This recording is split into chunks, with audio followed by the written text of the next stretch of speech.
மண்ணின் சொந்தக்காரர்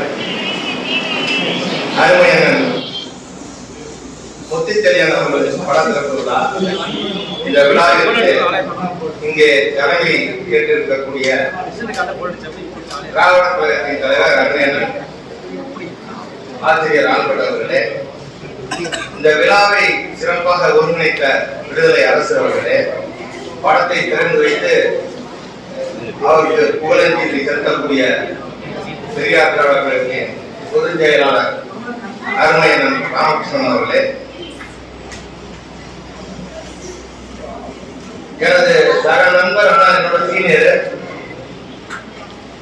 அருமையன் முத்துச்செழியன் இளவல் அண்ணன் எம்.எஸ். அசோகன் அவர்களே, இங்கே தேசிய கல்விக் கொள்கையை பற்றி உங்களிடம் விளக்கமாக எடுத்துச் சொல்வதற்காக வந்திருக்கக்கூடிய பிரின்ஸ் கஜேந்திர பாபு அவர்களே, வந்திருக்கக்கூடிய பெரியாரின் தொண்டர்களே, திராவிட இயக்கத்தின் சிந்தனையாளர்களே, உங்கள் அனைவருக்கும் மாலை வணக்கம்.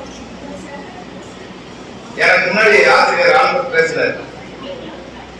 ஐயா முத்துச்செழியனை பத்தி சொன்னார். ஐயா முத்துச்செழியன் அவர்களும் தேவசரணம் அவர்களும் 2 பேர் இரட்டை சகோதரமா தான் இருந்தார். நாங்கள் பள்ளியில் படிக்கும் பொழுது கடவுள் மறுப்பு ஊர்வலம் என்று ஒன்று லால்குடியில் நடக்கும், ஆண்டுதோறும் நடக்கும். அதை பார்க்கறதுக்கு நாங்களாம் அந்த ஊர்வலத்துல இருந்து ஊர்வலத்துக்கு கீழே போவோம். கடவுள் மறுப்புனா என்ன, ஏன் கடவுளை மறுக்கிறாங்க அப்படிங்கிறது எங்களுக்கு அப்பதான் அந்த சின்ன வயசுல அந்த ஊர்வலத்தை எல்லாம் ரொம்ப சிறப்பாக ஏற்பாடு செய்து லால்குடி பகுதியிலே தொடர்ந்து லால்குடி பகுதி எனக்கு முன்னாள் பேசிய ஆசிரியர் சொன்னார் ஆல்பர்ட், லால்குடி பகுதி பெரியாருக்கு ரொம்ப ஆழமான தொண்டர்கள் இருந்த பகுதி. அதுலயும் நான் பிறந்து வளர்ந்த ஊர் கோமாபுரி. தந்தை பெரியார் இருக்கும் பொழுதே அந்த ஊர்ல ஒரு சிலை சொன்னாங்க. முதல் சிலை எங்க ஊர்ல தான், கோமாபுரியில தான் பெரியார் சிலை. எங்க ஊர்ல எனக்கு வரும்போது சென்று பேசும்போது கூட அண்ணன் எம்.எஸ். அசோகன் சொன்னார், சிதம்பரம் என்று ஒருத்தர் இருந்தார். அவர் எப்பயுமே கருப்பு சட்டை போடுவாரு. எங்க ஊர்ல தான் திராவிட கழகத்துல ஆரம்பத்துல ஆரம்பிச்சார். அதற்கு பின்னால் எங்க அண்ணன் முத்தனா இருக்காரு. முத்தனோட பையன் கூட அங்க உட்கார்ந்து அறிவாளர். அதுக்கப்புறம் அண்ணன் பிச்சைப்பாளன் இருந்தார், மாவட்ட தலைவராக இருந்தார். இதெல்லாம் ஏன் சொல்ல வரீங்கன்னா, அந்த மாதிரியான ஒரு மண்ணிலிருந்து பிறந்து வளர்ந்தவர்கள் தான் நாங்களெல்லாம் என்பதற்காக இன்னொரு கருத்தை சொல்ல விரும்பணும். இந்த படத்தை திறந்து வைத்து அவருக்கு புகழஞ்சலி செலுத்தக்கூடிய தகுதியும் எங்களுக்கு இருக்கிறது. சற்று நேரத்தினுடைய அசோகன் பேசும்போது சொன்னேன், எப்படி நான் பெரியார் கொள்கையால் ஈர்க்கப்பட்டு திராவிட கழகத்தில் இருந்திருக்கணும். அப்படி இல்லை அப்படின்னா இடதுசாரி இயக்கத்தில் இருந்திருக்க வேண்டும்.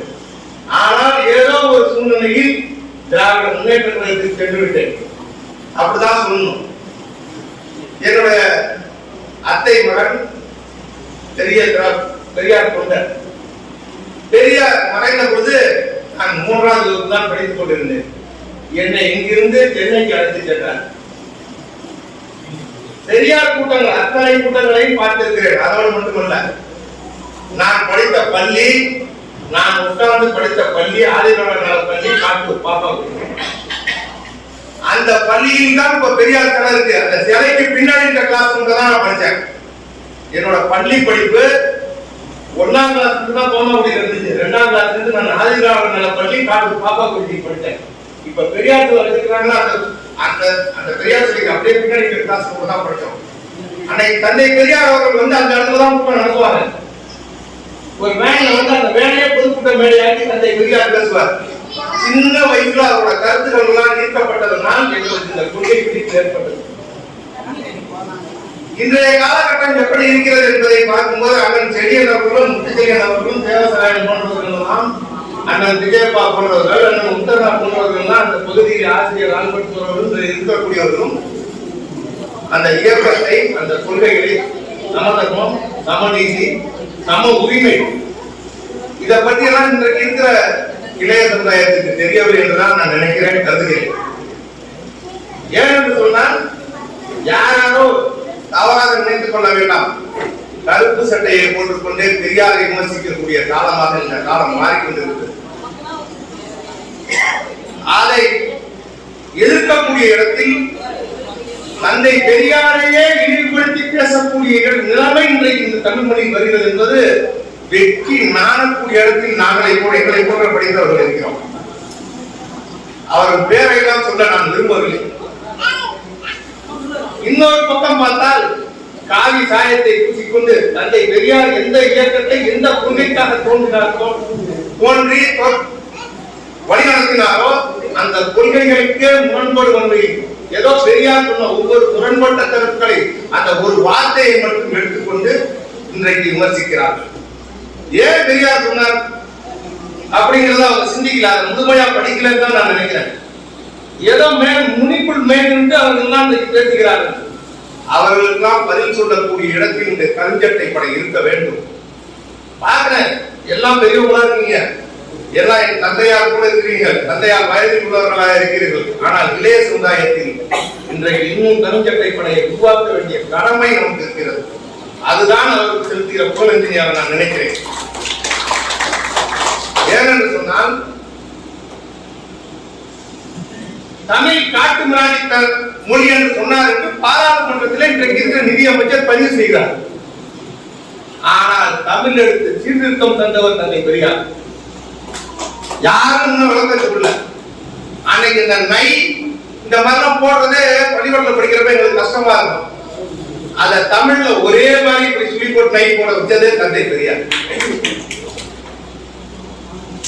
இதை ஏன் சொல்றேன்னா தமிழெடுத்து சீர்திருத்தம் தந்த தந்தை பெரியாரை ஒரு காட்டு மிராண்டி தமிழ் என்று சொன்னார் என்று பதியக்கூடிய தைரியம் ஆரிய கூட்டத்திற்கு வந்துவிட்டது. இன்னும் ஆரிய திராவிட போர் முடிவு பெறவில்லை, தொடர்ந்து கொண்டேதான் இருக்கிறது. உங்கள் காலத்தில் எங்களுக்கு உரிமையை பெற்றுக் கொடுத்தீர்கள், அதற்கு நாங்கள் இந்த இயக்கத்துக்கு நன்றி கடன் பட்டிருக்கிறோம். ஆனால் அடுத்த சந்ததிக்கும் அடுத்த தலைமுறைக்கும் கொண்டு சேர்க்க வேண்டிய இடத்தில் இன்றைக்கு இருக்கிற இளைஞர்கள் இருக்கிறார்கள் என்றால் இல்லை என்றுதான் நான் சொல்லுவேன். ஆனால் தந்தை பெரியாரின் கொள்கைகளால் தந்தை பெரியார் எதற்காக போராடினாரோ அதை இன்றைக்கு அந்த கொள்கைகள் எல்லாம் வெற்றி பெற்று சட்ட வடிவமாக்கி செயல்படுவதற்கு வந்து இன்றைக்கு அனுபவித்துக் கொண்டிருக்கிறது இந்த சமுதாயம். பெரியாரை பற்றி அவர்களுக்கு தெரியவில்லை, அவர்கள் படிக்க மாட்டேங்கிறாங்க. பெரியார் அவர்கள் புத்தகத்தை பத்தி படிக்க மாட்டேங்கிறாங்க. தெரிஞ்சுக்கணும் பெரியாரை பத்தி. பெரியாரின் பள்ளிக்கூடத்தில் படித்தவர் தான் பேரறிஞர் அண்ணா, தலைவர் கலைஞர்.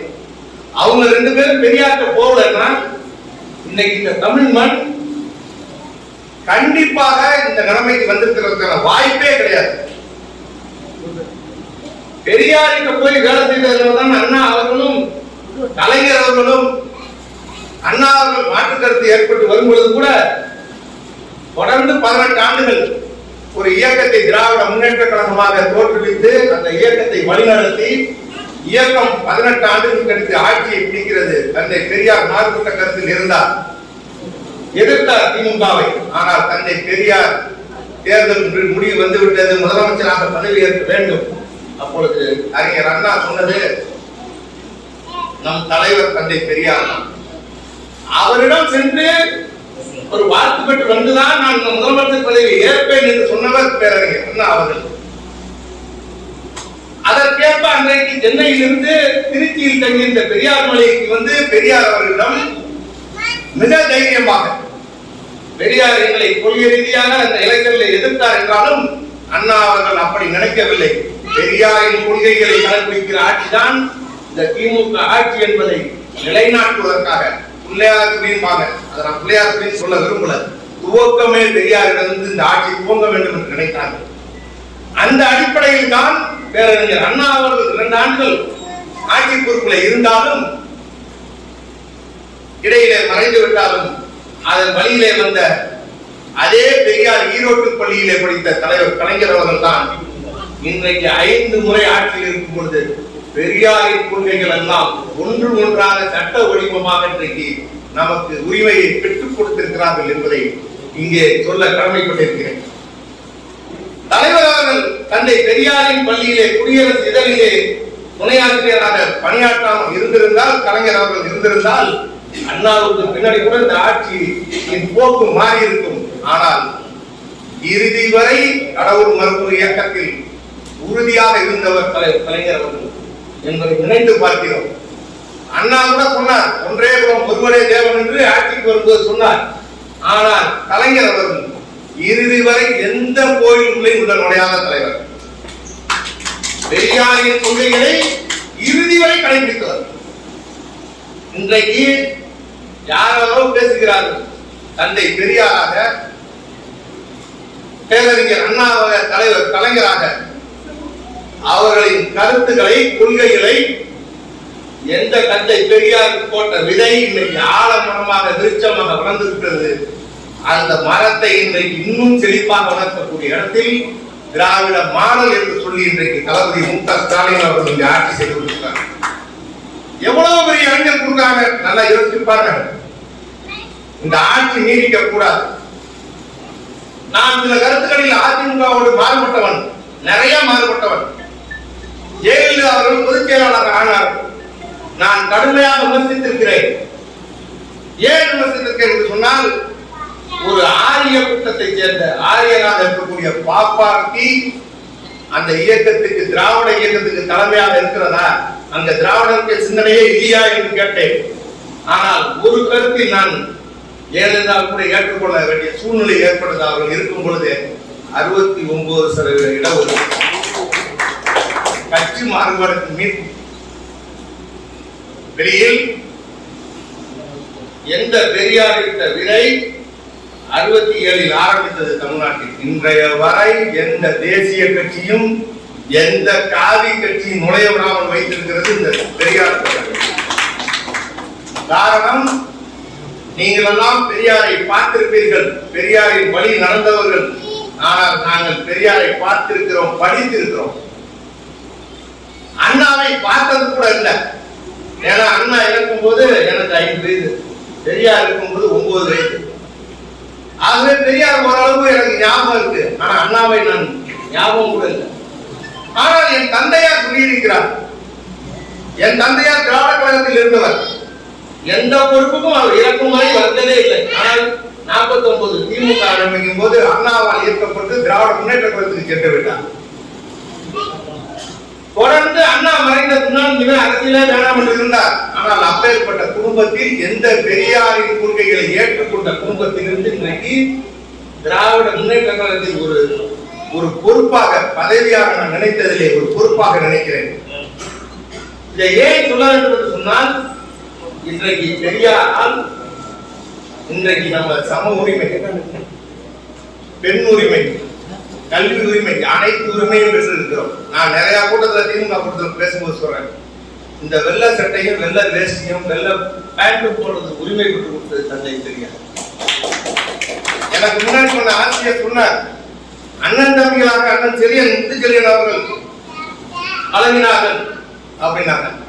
இன்னைக்கு அந்த நிலைமை வந்தது யாரா? தந்தை பெரியார்.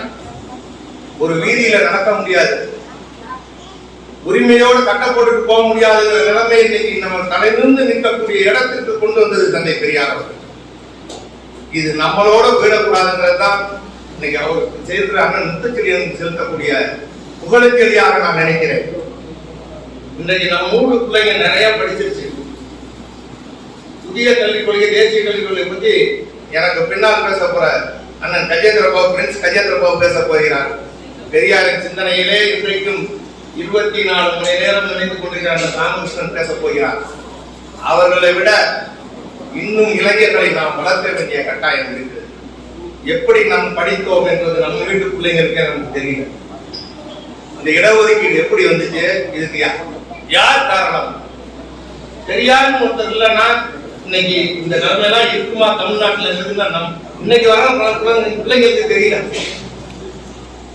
பல்வேறுபட்ட படிப்புகள், உயர் படிப்புகளை படிக்கிறாங்க, மருத்துவம் படிக்கிறாங்க, இன்ஜினியரிங் படிக்கிறாங்க, வழக்கறிஞர் ஆகிறாங்க, நிறைய ரிசர்ச் ஸ்டடிஸ் பண்றாங்க, போஸ்ட் கிராஜுவேட் முதுநிலை பட்டப்படி படிக்கிறாங்க, ஆராய்ச்சி பட்டப்படி படிக்கிறாங்க. ஆனால் அவங்களை கூப்பிட்டு கேட்டீங்கன்னா கூட ஏதோ உரிமை கிடைச்சிட்டு படிச்சவங்க மாதிரி எங்களுக்கு ரைட்ஸ் பேசுறாங்க. அந்த ரைட்ஸை எப்படி வாங்கி கொடுத்தார்கள் என்பதை நாம் சிந்தித்து பார்க்க வேண்டும்.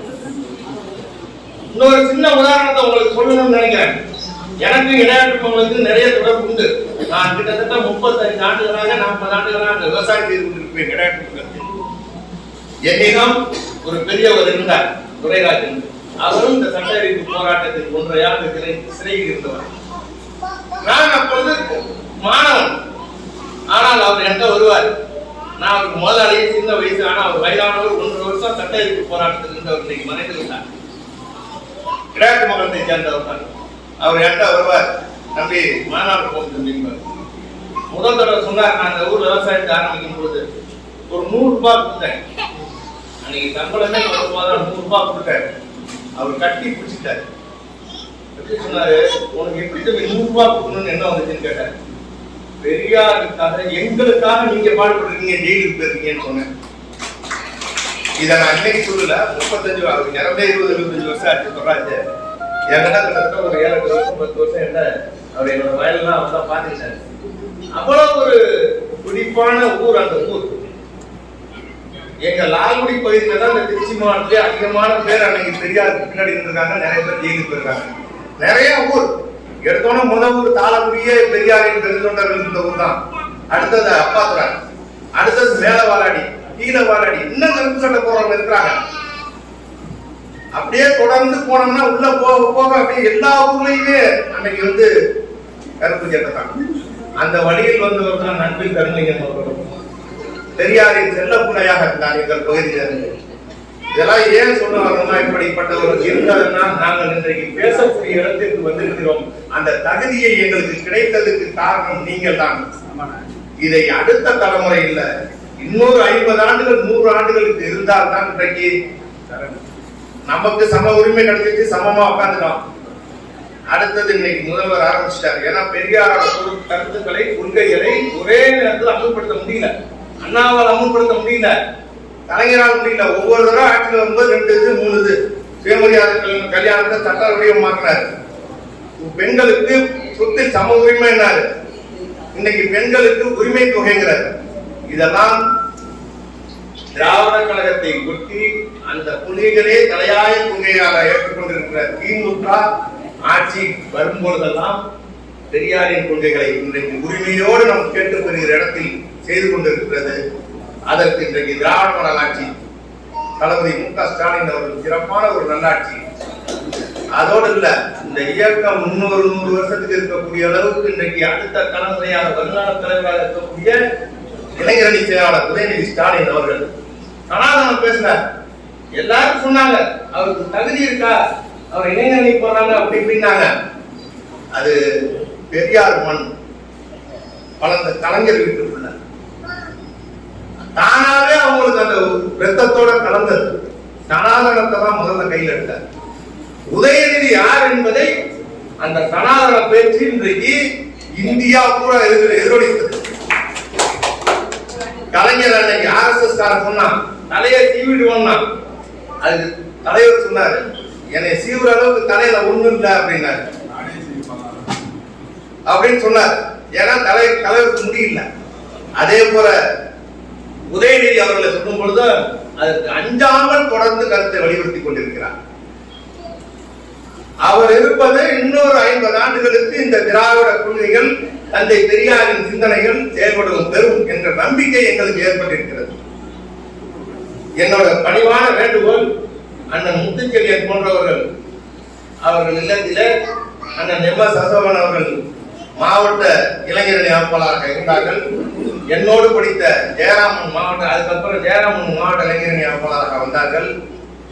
தொடர்ந்து நான் திராவிட கழக கூட்டங்கள் ஒன்று கூட தவறியதில்லை. திமுகவில் இருந்தாலும் திராவிட கழக கூட்டம் எங்கு நடந்தாலும் போய் பார்த்திருக்கிறேன், கேட்டிருக்கிறேன் கருத்துகளுக்காக. அந்த கருத்து செறிவுதான் இன்றைக்கு எங்களை இந்த மைக்கு முன்னாடி நான் வார்த்தை பேசுற தகுதியை ஏற்படுத்தி நினைத்து பார்க்கிறேன். தேசிய கல்விக் கொள்கையை பற்றி நல்லா விளக்கமா சொல்லுவார். பார்த்தேன், பொள்ளாச்சியில் பேசினது அண்ணன் காமிச்சார். சும்மா மேலோட்டமா பார்த்தேன். சமீபத்தில் கடந்த வாரத்தில் சுபவீர பாண்டியன் அவர்களை வைத்து ஒரு கூட்டம் நடத்தினேன்.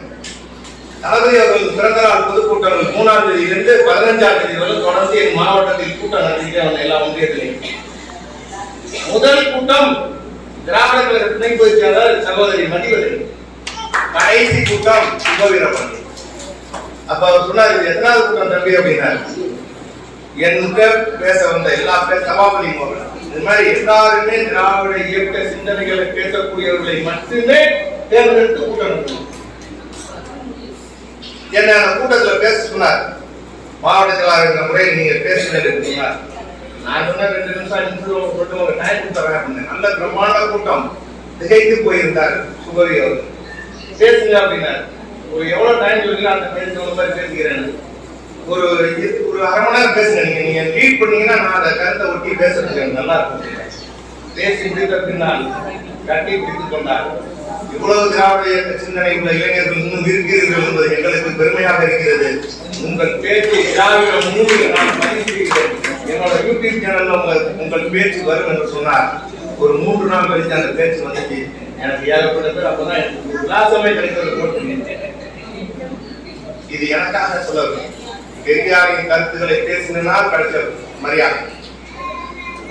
நாங்களெல்லாம் பெரியாரின் பேரக்குள்ளாக நினைக்கிறோம். அண்ணாவின் அன்பு தம்பிகளாக இருக்கிறோம். கலைஞரின் உடன்பிறப்புகளாக இருக்கிறோம். இன்றைக்கு ஆண்டு கொண்டிருக்கின்ற திராவிட மாடல் ஆட்சி செய்து கொண்டிருக்கின்ற தளபதி அவர்கள் உடன்பிறப்புகளாக அவர் எப்படி கலைஞரின் உடன்பிறப்புகளாக என்று சொல்கிறார்களோ அதே போல இருக்கிறோம். அண்ணன் முத்துச்செழியன் அவர்களும் அண்ணன் தேவசராயம் அவர்களும் எப்படி அந்த பகுதியிலே பணியாற்றினார்கள் என்பதை நாங்கள் எல்லாம் சின்ன வயதில் பார்த்திருக்கிறோம். அவர்களோட பணி முடிந்து விடவில்லை. அவர்கள் இன்னும் நம்மோடு வாழ்ந்து கொண்டிருக்கிறார்கள். அவர்களை விட்டு சென்ற பணியை தொடர்போம். அதுதான் அவர்களுக்கு செலுத்தக்கூடிய புகழஞ்சலியாக நினைக்கிறேன். அந்த புகழஞ்சலி இதோடு முடிந்து விடக்கூடாது இந்த கூட்டத்தொடர் என்று சொல்லி தொடர்ந்து அவருடைய புகழையும் தன்னை பெரியாரின் சிந்தனைகளையும் எங்கள் காலம் வரை நாங்கள் எடுத்து செல்வோம். இயக்கம் வேண்டும் என்றால் திமுகவில் இருக்கலாம். நான் எந்த பதவியும் திமுகவில் எதிர்பார்க்காதவர். இந்த பதவியும் எனக்கு தானாக திமுகவில் கொடுத்தது. நான் தேடி சென்றதே இல்லை. எதிர்காலத்திலும் பதவிக்காக தேடி செல்ல மாட்டேன். இதை தைரியமாக சொல்லக்கூடிய தைரியம் தந்தை பெரியார் தைரியம். எந்த காட்சி தொடர்ந்து சொத்து சம்பாதிக்கிறதுக்காக அந்த இயக்கத்தில் செயல்படவில்லை. கொள்கைகளை நமக்கு கிடைத்த நன்மைகளை அடுத்தடுத்த தலைமுறைக்கு கொண்டு சேர்க்க வேண்டிய கடமை இருக்கிறது.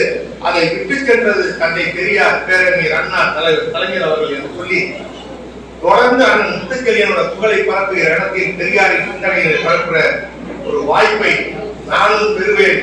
தொடர்ந்து செயல்படுவேன் உங்களோடு இணைந்து என்று சொல்லி வாய்ப்புக்கு நன்றி கூறி விடைபெறுகிறேன். நன்றி, வணக்கம்.